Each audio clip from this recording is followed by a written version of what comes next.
You may not be as good of a leader as you think you are. It's just true. Now, I'm not saying you are a bad person or that you're not trying to be a great leader. It's just that there's factors out there that could be affecting you that's keeping you from being a great leader and you just don't know it. What are these factors? Let's find out. First, there's the Dunning-Kruger effect, which is sometimes called the armchair quarterback syndrome. The Dunning-Kruger effect basically states that the less you know about something, the more confident you are about what you think you know. Now let's look at leadership through this lens. Have you ever noticed that no one thinks they're a bad leader? I want you to think about your worst boss ever. Did they think they were a bad leader?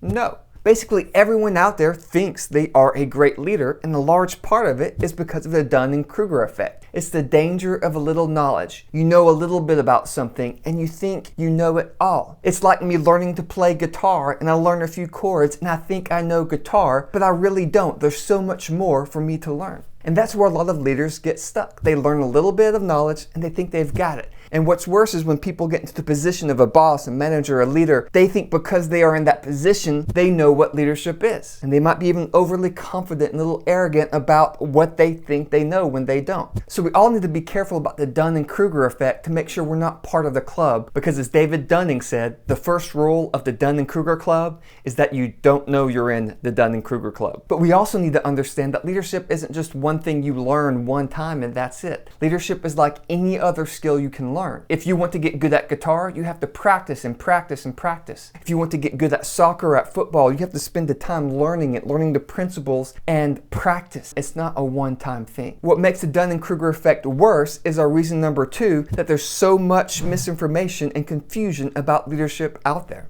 If you look at all the blogs and articles and videos and the memes and everything that's out there, LinkedIn, oh my goodness, there's so much out there that's just not true. There's some that's superficial, some's just based on conventional wisdom, and like most conventional wisdom, it's often wrong. If you follow conventional wisdom and if you follow what much is out there, then you're not going to be effective as a leader. What's worse is when people start getting trained based off this conventional wisdom. They get trained based off these things that aren't true. Or because of the confusion about leadership and management and being a boss, they don't even get trained on what it means to be a leader or the principles of leadership. They just get trained on their duties of whatever position they're in. You see, one of the biggest confusions about leadership today is that people think leadership is based on you or about you, and it's not. It's about you being what you need to be for your team. It's based on principles, not your preferences and styles. So you may not be as good of a leader or manager or boss as you think you are because of the Dunning-Kruger effect and because maybe what you have learned is just not true. You've just been taught wrong.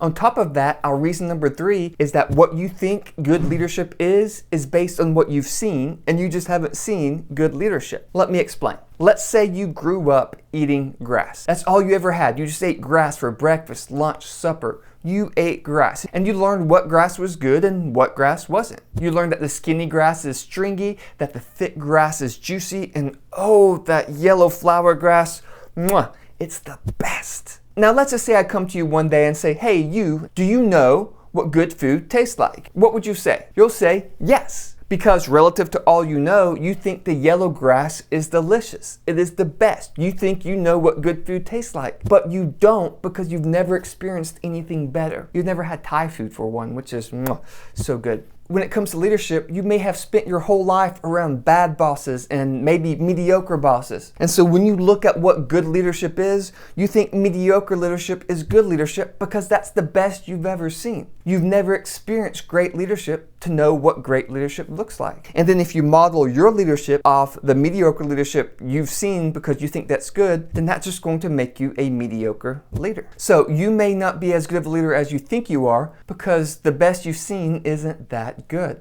And our 4th reason is that you may have the wrong motive. You see, Patrick Lencioni in his book, The Motive, says we have 2 possible motives, a selfish and a service motive. Now, many people see leadership as something that's selfish, that's about them. They see it as for the rewards, the perks, the money, the parking spots, the corner office, the prestige, the respect. They may think it as a reward for all their hard work. It may be about them accelerating their career. It's about them. And when you have that mentality, you're often not going to do the hard work that's required of a leader because it's not about the team, it's not about the mission, it's about you. And the decisions you make and everything you do is going to revolve around you. And you'll also have less influence with people because people will see that you're putting yourself first. But the other motive is a service motive. You're not about yourself, putting yourself first. You're about putting the mission first and the team, and you serving your team for them to be their best and doing the hard work of leadership so that you can accomplish the mission. You're not about yourself, you're about serving the mission and the team. So my question for you is, what's your motive? Because if it's a selfish motive, you're never really going to be a great leader. It needs to be one of service. Now, if we jump back to the confusion and misunderstandings about leadership, if you want to know what leadership is and what it truly is and what it's about, then make sure you watch this video right here.